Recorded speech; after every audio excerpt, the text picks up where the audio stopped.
The last time Lenny Kaye and I spoke, his book had just come out, Lightning Striking, Yes. 10 Transformative Moments in Rock and Roll. Lenny Kaye joins us this morning here on WDHA. Lenny, if and when you do the next book, I have another transformative moment for you, and that would Okay. be yacht rock.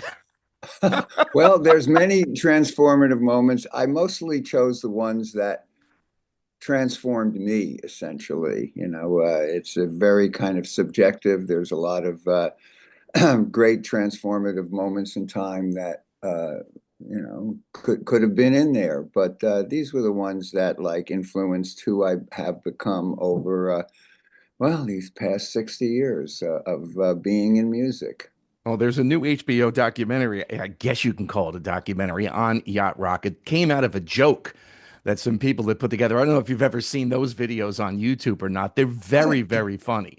It's a very kind of 70s 80s thing, and I don't know. I've never get to be on yachts, so I guess I don't use it as my soundtrack. Well, that's what Steve Lukather says in this film, and it's in the trailer. If you're looking at it, he goes, "I played on all those records. Where's my yacht?" Well, that's I mean, what can I say? Great records. I love every genre.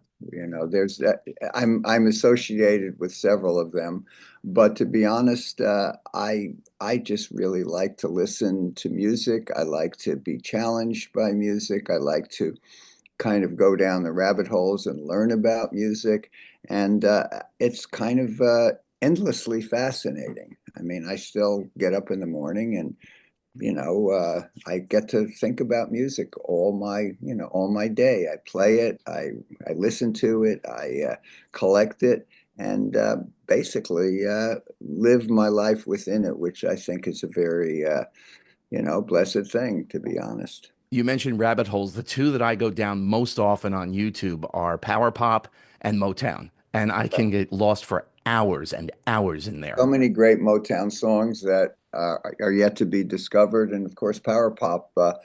What's not to like? A great chorus delivered crunchingly and somewhat innocently, as opposed to the other powers, which are metal or whatever.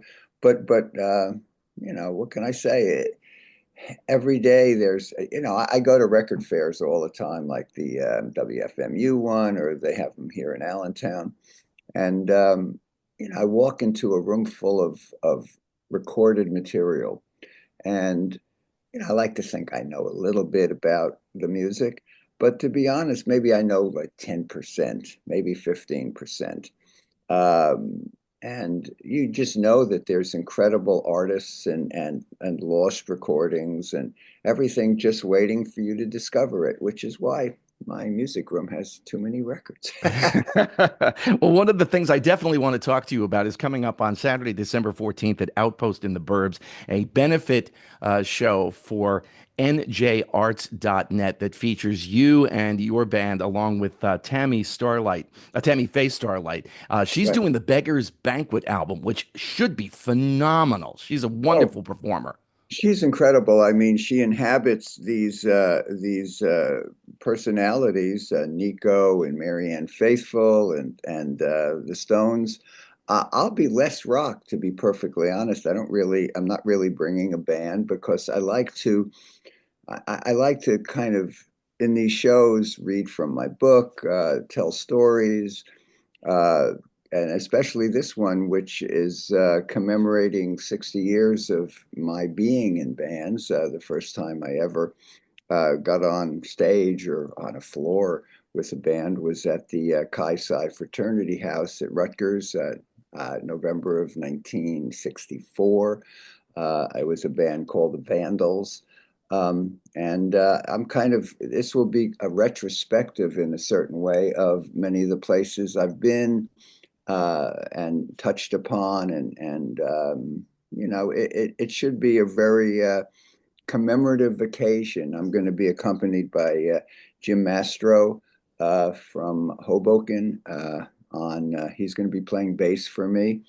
John Jackson, who plays with the Jayhawks, is going to be on fiddle and mandolin, and then I'll be playing guitar. So it'll be somewhat stripped down. I'm sure at the end I'll purloin some of Tammy Faye's band to give a little rock aspect of it. But it's going to be a kind of fun show. I've done a couple of these. I've kind of got it figured out where, I read from the books and then I illustrate them with songs. I'll probably read from the Waylon Jennings autobiography I wrote with him and do a Waylon song. Of course, I'll do some stuff from Lightning Striking, Little Moments in Time. I don't really know. Actually, I haven't put it together a set list yet. I'm going to do that today. I'll get out some of the Ealing herb and I'll figure out exactly what I'm going to do. But it's a beautiful space. I believe it's a church. Uh, Yes. Cindy Stagoff has orchestrated this to make it happen. And of course, njarts.com is a really empowering, place that celebrates the culture and the music of the great Garden State, of which I am I spent my teenage years in New Brunswick, so it's where I first understood how to get those chords and play them for fraternity brothers who were swimming in beer on the floor. NJ Arts does an amazing job, as you said. Jay Lustig, who wrote for about 25 years for the Star Ledger, when he left the Ledger, he started njarts.net, and they cover everything, all types of musical genres, up and down the Garden State. They've done a really amazing job. And with the Star Ledger now, opting in February, I believe, to no Yeah. longer have a print version. What Jay and Cindy and the others, Tris McCall, do at NJ Arts is phenomenal and so necessary, Lenny. I mean, it's really I love newspapers. Uh, Out here, there used to be the Pocono Record, where you would actually read local news. I mean, now where do you find it? In New Brunswick, where I grew up, the home news was a real community service, and now, most of them just reprint things from USA Today, or it's very sad to me, especially since I've spent many years being a journalist and a writer. And there's something I don't like to read things on a screen, essentially. I mean, I like to hold the physical artifact, just like when I listen to records. It's a little abstract to just go on and find something. I like to feel the weight of the album, the liner notes, the the the the artifact. And that to me is, in this 21st century is getting lost. But then I guess I'm kind of a 20th century guy. So. Well, certainly the way we consume news these days, I haven't bought a newspaper in a number of years, but I do read the New York Times every day, albeit on my phone, Right. so it's a little bit smaller, but that's what's going on with newspapers and what have you across the country. Elon Musk recently said on Twitter that we, meaning the people who use that platform, we are the newsmakers now. We are the media. And I'm not sure I completely agree with him, but I see the point that he's making because so much of what's on X or Twitter or whatever you want to call it is conspiracy theories and just outright lies. Well, what can I say? It's the 21st century. You can say, oh, it's good, it's bad, or indifferent, but my grandkids are going to grow up in this century and they're going to experience it in the same way that I grew up in the 20th century. I mean, I was born at the tail of 1946, and I was just thinking the other day, if I was born at the tail of 1846 and then it suddenly became 1924, the amount of change that you've seen is so incredible. And now it's of course accelerated by the digital and computer revolution. um, what are you going to do? This is what it is. I was a science fiction fan as a kid, so I'm familiar with robots and over the world and all of that. We live in the future. Patti always had an aphorism. It says, "Progress isn't the future; it's keeping up with the present." And in a way, we have to do it. There's going to be goods, there's going to be bads. I have to say, in a recording studio, the things you can do with digital manipulation are amazing. That you would spend um, 3 hours trying to, splice a piano part back 25 years ago. Now, you can do it upside down, backwards. Is this good for the music? I don't know, but it is what it is. And I believe in isms. So, Well, I don't in music. some ways, the technology, Lenny, I think it goes back to what the Beatles did with Sergeant Pepper, where the studio became an instrument, and now it's technology, I guess, that's becoming an instrument. I mean, it's you use the tools at hand. You know, I, I don't believe that music was better then. I believe that music just happens in the present tense. I actually, when I'm driving around, I often go on to foreign genres. I'm on Sirius, so I listen to Sirius uh, because I'm on Monday and Tuesday nights from midnight, bouncing off the Sirius XM satellite to your speaker of choice, et cetera, et cetera. But on the Underground Garage.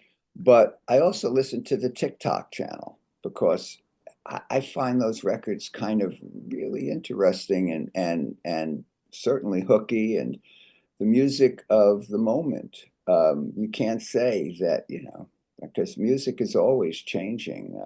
I'm sure that should Frederic Chopin suddenly surface in the 20th century, he'd be shocked at the musical change.